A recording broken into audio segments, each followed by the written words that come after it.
قال بعض الصالحين لولده: لا تنكح من النساء 6، لا تتزوج من النساء 6، أي تجمع 6 صفات. لا تنكح أنانة ولا منانة ولا حنانة ولا حداقة ولا براقة ولا شداقة. الأنانة كثيرة التمارض، التي تتمارض تدعي المرض، كثيرة التمارض التي تكثر عصب رأسها وتكثر الأنين والتوجع. والمنانة هي ذات المال التي تمن على زوجها، تقول: فعلت لك كذا وفعلت كذا وأعطيتك كذا وأعطيتك كذا. والحنانة هي أن تكون ذات ولد من غيرك، فهي تحن إليه كل وقت. والحداقة هي التي تحدق في الأشياء كل الأشياء لتشتريها لها، وتطالب زوجها بذلك على أكثر من طاقته. والبراقة هي التي تلحظ الرجال، كثيرة النظر إلى الرجال. والشداقة التي تكثر الكلام، ذربة اللسان، فاحشة المنطق. يقول إلياس عليه السلام: لا تنكح من النساء 4، وانكح من سواهن: المختلعة والمبارية والعاهرة والناشرة. المختلعة هي التي تطلب الخلع من زوجها من غير بأس، دائما تطلب الطلاق من زوجها من غير سبب، وزوجها مع ذلك يحبها. والمبارية هي التي تباهي غيرها، تفتخر على غيرها بملابسها، تطالب زوجها بثياب غالية فاخرة حتى تفاخر غيرها، فتكثر الطلب لزوجها. العاهر أي الفاجر، التي تعرف خليلا وخدنا غير زوجها والعياذ بالله. والناشر التي تتعالى على زوجها بالفعال والخصال. يقول عطاء الخراساني أن رسول الله صلى الله عليه وسلم قال: 3 من جهد البلاء: جار سوء، وإمام جائر، وامرأة يكد عليها زوجها وهي تخون. زوجها يخرج إلى العمل وهي تدخل الرجال، زوجها ينشغل بعمله وهي تنشغل بالهاتف، زوجة يكد عليها زوجها وهي تخونه. في حكمة داود عليه السلام: المرأة السوء مثل شرك الصياد، لا ينجو منها إلا من رضي الله عنه.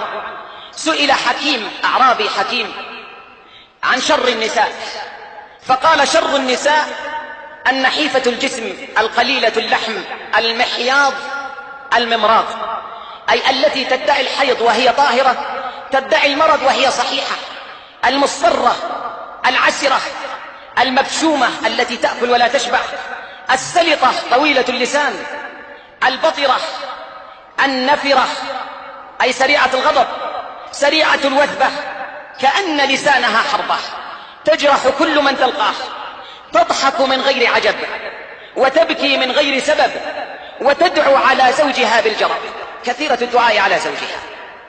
عرطوبها حديد، منتفخة الوريد، كلامها وعيد، وصوتها شديد، تدفن الحسنات وتفشي السيئات. إذا ذهبت إلى أهلها لا تكف عن شكوى زوجها بالسيئات والسوء، ولا تذكر له خيرا أبدا. تعين الزمان على بعلها ولا تعين بعلها على الزمان، لا توفر ولا تدخر، وإنما يدها مخرومة مصرافة، ليس في قلبها عليه رأفة. إن دخل خرجت، وإن خرج دخلت، وإن ضحك بكت، وإن بكى ضحكت. كثيرة الدعاء عليه. وفي البيوت نساء لا تكف عن لعنة زوجها، كثيرة الدعاء عليه، قليلة الإرعاء، لا ترعاه ولا ترعى أولادها،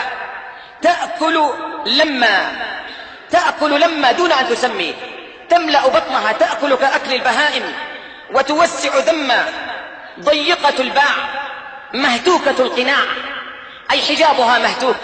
إن خرجت في السيارة فحجابها مهتوك عن الناس، مهتوكة القناع. صبيها مهزول، أولادها ضعفاء لأنها لا تهتم بهم، وبيتها مزبول متسخ من الزبالات، لا تجد مكانا تجلس فيه. صبيها مهزول وبيتها مزبول، إذا حدثت تشير بأصابعها وتبكي في المجامع، تبكي في المجالس. في مجالس النساء دائما شكاية بكاية، بادية من حجابها، نباحة عند بابها. إذا قربت من باب البيت تسمع صوتها كصوت الرعد، دائما بكاية، نباحة عند بابها، تبكي وهي ظالمة وتشهد وهي غائبة. قد دلي لسانها بالزور، لسانها دائما يتكلم الكذب والزور، وسال دمعها بالفجور. ابتلاها الله بالويل والثبور وعظائم الأمور. قال رجل: النساء أربع، ربيع مربع، وجميع تجمع، وشيطان سمسمع، وغل لا يخلع. أما الربيع المربع فالتي إذا نظرت إليها سرتك، وإذا أقسمت عليها أبرتك. وأما الجميع تجمع فالمرأة تتزوجها ولها نشب، والنشب أي مال وعقار، فتجمع نشبك إلى نشبها، تجمع مالك إلى مالها. المال مالك ومالها واحد، تجمع نشبك إلى نشبها.